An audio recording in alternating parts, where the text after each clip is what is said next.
ವೀಕ್ಷಕರೇ, ದ್ವೇಷ ಭಾಷಣ ಮಾಡಿ ದಕ್ಕಿಸ್ಕೊಳ್ಬಹುದು ಅಂತ ಅಂದ್ಕೊಳ್ಳೋರಿಗೆ ಪಾಠ ಆಗುವ ರೀತಿಯಲ್ಲಿ ಕಲ್ಲಡ್ಕ ಪ್ರಭಾಕರ ಭಟ್ಟರ ಪ್ರಕರಣ ನಡೀತಾ ಇದೆ. ಅವರು ಕೊನೆಯ ಬಾರಿ ಭಾಷಣ ಮಾಡಿ 1 ತಿಂಗಳಾಯಿತು.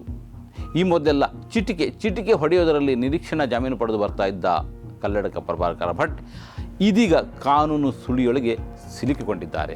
ದಕ್ಷಿಣ ಕನ್ನಡದ ಪುತ್ತೂರಿನಲ್ಲಿ ತಿಂಗಳ ಹಿಂದೆ ಅವರು ಮಾಡಿದ ಭಾಷಣ ಇದೀಗ ಅವರ ಕೊರಳಿಗೆ ಸುತ್ತಿಕೊಂಡಂತಿದೆ. ಮುಸ್ಲಿಮರು ಬೇಕಾಬಿಟ್ಟಿ ಮಕ್ಕಳನ್ನು ಹಡಿತಾರೆ ಎಂದು ಅವರು ಆ ಭಾಷಣದಲ್ಲಿ ಅತ್ಯಂತ ಅವಮಾನಕರವಾಗಿ ಮುಸ್ಲಿಂ ಮಹಿಳೆಯರನ್ನು ನಿಂದಿಸಿದ್ದರು. ಅವನ ಮನೆಗೆ ಪಕ್ಕದ ಮನೆಯ ಹೆಂಗಸು ಬಂತು, ಹಿಂದೂ ಹೆಂಗಸು. ಇವಳು 3ನೇ ಮಗುವಿನ ಗರ್ಭಿಣಿ. ಏತಿನದೊಂದು ಅಂತ ಒಂದು ಮೂಜಿನದ ನಾಚಿಗೆ ಅಬ್ಬಜ ನಾಯಿ ಕಿನ್ನಿದಿಲ್ಲಕ್ಕೆ ಕಿನ್ನಿದಿ ಪರತ ಇವಳಿಗೆ ಗಾಬರಿ ಅಂತ ಪಡೆದು ಗೊತ್ತಿಲ್ಲ. ಅದೇ ಆಚೆ ಮನೆಯಲ್ಲಿ ಒಬ್ಳು ಬ್ಯಾರ್ತಿ ಇದ್ಲು, ಅವಳಿಗೆ 6ನೇದಾಗಿ 7ನೇದು ಗರ್ಭಿಣಿ. ಅವರು ಹೋಗಿ ಕೇಳಿದ್ರ ಈ ಕಿನ್ನಿದಿಲ್ಲ ನಾಯಿ ಕಿನ್ನಿದಿಲ್ಲಕ್ಕೆ ದೀಪನ ಅಂತ ಕೇಳಲಿಲ್ಲ, ಕೇಳೋ ಧೈರ್ಯನೇ ಇಲ್ಲ. 2ನೇದು ಅವರು ಹೇಳ್ತಾರೆ ಅದು ಅಲ್ಲನಿಗೋಸ್ಕರ ಅಂತ. ನಮ್ಮ ಮಕ್ಕಳು ಯಾವುದಕ್ಕೋಸ್ಕರ? ಅಲ್ಲನಿಗೋಸ್ಕರ. ನೀವೆಲ್ಲ ಏನಾದ್ರು ಮಾಲಿಂಗೇಶ್ವರಗೋಸ್ಕರ ಅಂತ ಯೋಚನೆ ಮಾಡಿದಿರಾ? ಈ ದೇಶಕ್ಕೋಸ್ಕರ ನನ್ನ ಮಗುವನ್ನು ಕೊಡ್ತೇವೆ ಅಂತ ಯೋಚನೆ ಮಾಡಿದಿರಾ? ಹಾಗಂತ ಇದು ಅವರ ಮೊದಲ ದ್ವೇಷ ಭಾಷಣ ಅಲ್ಲ. ದ್ವೇಷ ಭಾಷಣಕ್ಕೆ ಸಂಬಂಧಿಸಿ ಅವರ ಮೇಲೆ ಈಗಾಗಲೇ ಒಟ್ಟು 12 ಪ್ರಕರಣಗಳು ಇದ್ದವು. ಪುತ್ತೂರಿನದ್ದು 13ನೇ ಕೇಸ್. 12ನೇ ಕೇಸ್ ಯಾವುದು ಗೊತ್ತಾ?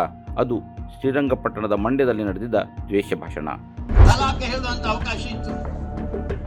ಯಾವಾಗ ಈ ಹೊಸ ಸರ್ಕಾರ, ಮೋದಿ ಸರ್ಕಾರ ಬಂತು, ಆ ತ್ರಿವಳಿ ತಲಾಖ್ ಹೋಯ್ತು.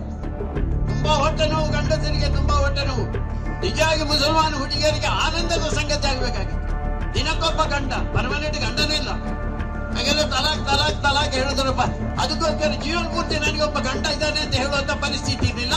ನಿಮಗೆ ಒಂದು ಪರ್ಮನೆಂಟ್ ಗಂಡನನ್ನು ಕೊಟ್ಟದ್ದು ಮೋದಿ ಸರ್ಕಾರ. ನೆನಪಿಟ್ಕೊಂಡು ಈ ಹಿಂದಿನ 11 ಕೇಸುಗಳಲ್ಲೂ 2-3 ದಿನಗಳ ಒಳಗೆ ಜಾಮೀನು ಪಡೆದುಕೊಂಡು ಕಾನೂನನ್ನೇ ಅಣುಕಿಸುತ್ತಿದ್ದ ಭಟ್ಟರು ಮೊದಲ ಬಾರಿ ಸವಾಲನ್ನು ಎದುರಿಸಿದ್ದು ಮಂಡ್ಯ ಪ್ರಕರಣದಲ್ಲಿ.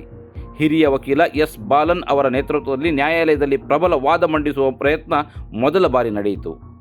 ಇದರ ಹಿಂದೆ ನವೀನ್ ಸೂರಿಂಜೆ, ನಜ್ಮಾ, ನಜೀರ್, ಚಿಕ್ಕನೆರಳೆ ಮುಂತಾದ ಸ್ನೇಹಿತರ ಒಂದು ತಂಡ ಕೆಲಸ ಮಾಡಿತ್ತು. ಆದ್ದರಿಂದ ತಿಣುಕಾಡಿ ಕಷ್ಟಪಟ್ಟು ಅವರು ಶ್ರೀರಂಗಪಟ್ಟಣ ಪ್ರಕರಣದಲ್ಲಿ ಜಾಮೀನು ಪಡೆಯುವಾಗ ಹಲವಾರು ದಿನಗಳೇ ಕಳೆದವು. ವೃದ್ಧಾಪ್ಯವನ್ನು ಮುಂದಿಟ್ಟುಕೊಂಡು ಅವರು ಜಾಮೀನು ಕೋರಿದ್ದರು. ಆದರೆ ಯಾವಾಗ ಪುತ್ತೂರಿನಲ್ಲಿ ಮರಳಿ ಅವರು ದ್ವೇಷ ಭಾಷಣ ಮಾಡಿದರೋ ಅವರ ದುರ್ದಿನಗಳು ಆರಂಭವಾದವು. ಈಶ್ವರಿ ಪದ್ಮುಂಜ ಎಂಬ ಮಹಿಳೆ ಅವರ ವಿರುದ್ಧ ಪುತ್ತೂರು ನ್ಯಾಯಾಲಯದಲ್ಲಿ ಕೇಸ್ ದಾಖಲಿಸಿದರು. ಇವರ ಪರವಾಗಿ ನ್ಯಾಯವಾದಿ ಸತೀಶನ್ ಅವರು ನ್ಯಾಯಾಲಯದಲ್ಲಿ ಹಾಜರಾದರು. ಈ ಪ್ರಕರಣವನ್ನು BNSS ಸೆಕ್ಷನ್ 338 ಮತ್ತು 333 ಅಡಿಯಲ್ಲಿ ಪರಿಗಣಿಸಿ ದೂರುದಾರರ ವಾದ ಆಲಿಸಬೇಕು ಎಂದು ಅರ್ಜಿ ಸಲ್ಲಿಸಿದರು. ಈ ಅರ್ಜಿ ಇತ್ಯರ್ಥವಾಗದೆ ಭಟ್ಟರ ಜಾಮೀನು ಅರ್ಜಿ ಇತ್ಯರ್ಥ ಆಗುವಂತಿರಲಿಲ್ಲ. ಹಾಗಾಗಿ 3 ದಿನಗಳಲ್ಲಿ ಈ ಅರ್ಜಿ ಸಂಬಂಧವೇ ತಕರಾರು ಅರ್ಜಿ ವಾದಗಳು ನಡೆದವು. ಇನ್ನುಳಿದ 3 ದಿನಾಂಕಗಳಲ್ಲಿ ನಿರೀಕ್ಷಣಾ ಜಾಮೀನಿಗೆ ಸಂಬಂಧಿಸಿದ ವಾದ ಪ್ರತಿವಾದಗಳು ನಡೆದವು. ವಕೀಲ ಸತೀಶನ್ ರವರು ಪ್ರಭಾಕರ ಭಟ್ಟರ ಮೇಲಿರುವ ಕೇಸುಗಳು ಉಲ್ಲಂಘಿಸಿರುವ ಷರತ್ತುಗಳನ್ನು ನ್ಯಾಯಾಲಯದ ಗಮನಕ್ಕೆ ತಂದರು. ಮೊದಲ ಬಾರಿ ಪ್ರಭಾಕರ ಭಟ್ ಜಾಮೀನಿಗಾಗಿ ತಿಣುಕಾಡತೊಡಗಿದರು.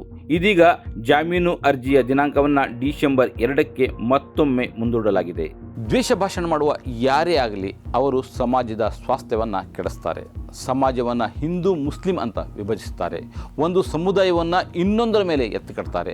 ಅನಗತ್ಯವಾಗಿ ಒಂದು ಸಮುದಾಯ ಇನ್ನೊಂದರ ಮೇಲೆ ದ್ವೇಷ ಸಾಧಿಸುವಂತೆ ಮತ್ತು ಅನುಮಾನ ಪಡುವಂತೆ ಮಾಡ್ತಾರೆ.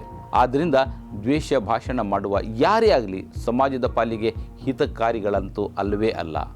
ಅವರನ್ನು ಹದ್ದುಬಸ್ತಿನಲ್ಲಿ ಇಡಬೇಕಾದ ಕೆಲಸ ಮತ್ತು ಹೊಣೆಗಾರಿಕೆ ನ್ಯಾಯಾಲಯದ್ದು.